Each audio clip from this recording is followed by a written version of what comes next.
এই ভিডিওতে আমরা আলোচনা করব পলিটেকনিক ফার্স্ট ইয়ার ফার্স্ট সেমিস্টারের অ্যাপ্লাইড ফিজিক্সের একটি গুরুত্বপূর্ণ topic principle of dimensional analysis or dimensional homogeneity. এটি কিন্তু খুবই গুরুত্বপূর্ণ তোমাদের সেমিস্টার এক্সামের জন্য, যার বাংলা কথা হলো সমমাত্রিক নীতি। সমমাত্রিক নীতি দেখো, এই ডাইমেনশনাল অ্যানালিসিস টপিকটা খুবই গুরুত্বপূর্ণ। ডাইমেনশনাল অ্যানালিসিস কাকে বলে, এর অ্যাপ্লিকেশান এবং লিমিটেশান, এই ভিডিওতে আমরা এগুলো পড়ব। এই ডাইমেনশনাল অ্যানালিসিস পড়তে গেলে তোমাদের অবশ্যই বিভিন্ন ভৌত রাশির ডাইমেনশান সম্পর্কে অর্থাৎ মাত্রা সম্পর্কে ধারণা থাকা খুবই দরকারি। সুতরাং তোমরা যদি এর আগের ভিডিওটি না দেখে থাকো তাহলে অবশ্যই আগের ভিডিওটি দেখার পরেই এই ভিডিওটি দেখা শুরু করো। চলো সরাসরি চলে যাই ডাইমেনশনাল অ্যানালিসিস কাকে বলে। পরীক্ষা আসলে তোমরা কী লিখবে? কোনো সমীকরণের বাম দিকের মাত্রা সূত্র যদি দক্ষিণকে কী বলা হয়? ডান বলা হয়। ডান দিকের মাত্রা সূত্রের সমান হয় তাহলে সমীকরণটি সঠিক। অন্যথা সমীকরণটি ভুল। তোমাদের পরীক্ষায় আসলে এই কথাটা লিখতে হবে, সাথে একটি এক্সাম্পল দিয়ে তোমাদেরকে বোঝাতে হবে। দেখো, আমি যদি একটি উদাহরণ দিয়ে তোমাদেরকে বোঝানোর চেষ্টা করি, অর্থাৎ কোনো একটি সমীকরণ, আমরা ফিজিক্সে যে সমস্ত সমীকরণগুলো ব্যবহার করি, বিভিন্ন ধরনের সমীকরণ, s equal to u t plus half a t square, এটা সমীকরণ হতে পারে, বা সমীকরণ v equal to u plus f t ইত্যাদি ইত্যাদি। এই যে সমীকরণগুলি, এই সমীকরণগুলির সঠিক না ভুল সেটি আমরা সমমাত্রিক নীতি বা প্রিন্সিপাল অফ ডাইমেনশনাল অ্যানালিসিস বা প্রিন্সিপাল অফ ডাইমেনশনাল হোমোজেনিটি দিয়ে বার করতে পারি। কী করে করবো? একটি এক্সাম্পল, পরীক্ষায় আসলে আমাদের এক্সাম্পল দিয়ে লিখতে হবে। বড় কোশ্চেন আসবে পরীক্ষায়, এক্সাম্পল। তোমরা এইটা লেখার পরে, এই যে কথাটা বাংলায় লিখলাম, লেখার পরে তোমরা সরাসরি একটি এক্সাম্পল দেবে। যেমন v equal to u plus f t, যেখানে ভি হলো অন্তিম বেগ, ইউ হলো প্রাথমিক বেগ, আর এফ হলো ত্বরণ। কোথাও কোথাও এফের পরিবর্তে কিন্তু এ ব্যবহার করা হতে পারে। ওকে, টি হলো সময়। ক্লিয়ার? তাহলে যদি দেখি, তাহলে বাদিকের রাশি হলো ভি। এই ভি এর মাত্রা কি? বেগের মাত্রা হলো L T to the power -1। ওকে, তাহলে এটা হলো লেফট হ্যান্ড সাইড ডাইমেনশান। ওকে, এবার দেখি রাইট হ্যান্ড সাইডে কী আছে। রাইট হ্যান্ড সাইডের প্রথম রাশি কী আছে? ইউও কিন্তু এক প্রকারের বেগ। সেই বেগের মাত্রা কী হলো? L T to the power -1। ওকে, তারপরে দেখি কী আছে? এফ টি আছে, এফ আর টি। বোঝা গেল? এফ মানে হলো ত্বরণের মাত্রা এল T to the power -2।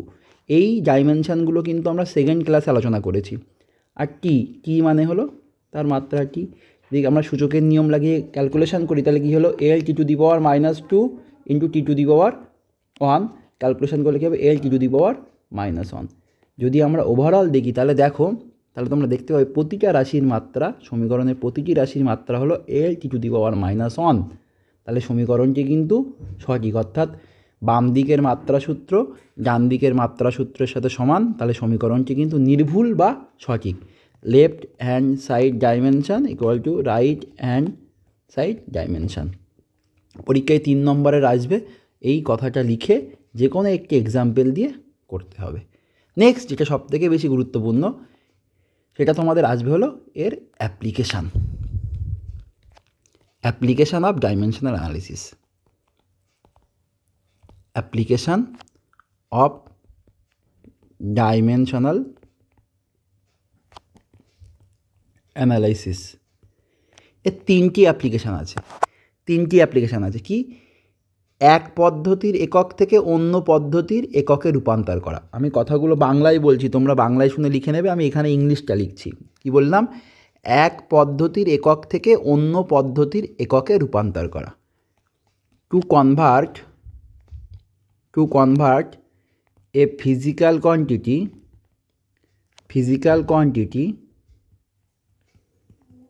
Quantity from one system of unit to another। 2 number point কি? দেখো, এইগুলো নিয়ে ডিটেলসে আমি বলছি না, কারণ নেক্সট ভিডিওতে এই প্রতিটি অ্যাপ্লিকেশান নিয়ে আমরা বিস্তারিত আলোচনা করব। প্রচুর ডেরিভেশন করব, ম্যাথামেটিক্যাল প্রবলেম সলভ করবো, সেখানে ডিটেলসে বলছি না। তোমাদের যদি অ্যাপ্লিকেশান আছে তোমরা শুধুমাত্র এই পয়েন্টগুলো লিখে দেবে, এই 3টে পয়েন্ট। 2 নম্বর পয়েন্ট কি? সমীকরণের সঠিকতা নির্ণয়।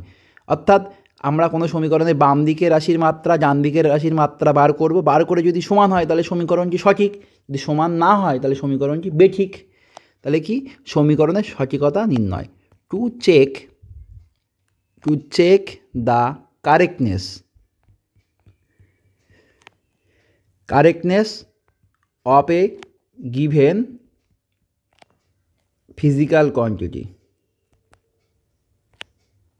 Physical equation. কোনো একটি সমীকরণের সঠিকতা নির্ণয় করতে পারি। লাস্ট পয়েন্ট অ্যাপ্লিকেশানের, বিভিন্ন প্রাকৃতিক রাশির যথাযথ সম্পর্ক নির্ণয় করতে পারি। বিভিন্ন প্রাকৃতিক রাশির বা ভৌত রাশির সম্পর্ক নির্ণয় করতে পারি। To find the correct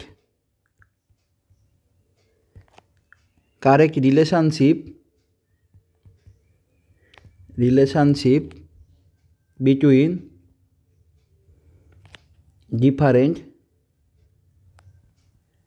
different physical quantity।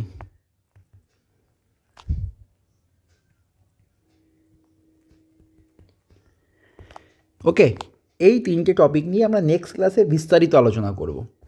এবং আজকের লাস্ট টপিক, আমরা তো অ্যাপ্লিকেশান পড়লাম, এবার দেখব লিমিটেশান কী আছে, মাত্রা বিশ্লেষণের লিমিটেশান কী আছে। সব কিছুর ভালো দিক খারাপ দিক আছে, ঠিক তেমন এর অ্যাডভান্টেজেস কিছু ডিসঅ্যাডভান্টেজেস আছে, সেই লিমিটেশানটা পড়ব। Limitation or disadvantages of dimensional analysis. Okay, কি বলছে? 1 নম্বর বলা হচ্ছে, মাত্রা বিশ্লেষণের সাহায্যে কোনো ভৌত রাশির মান নির্ণয় করা যায় না।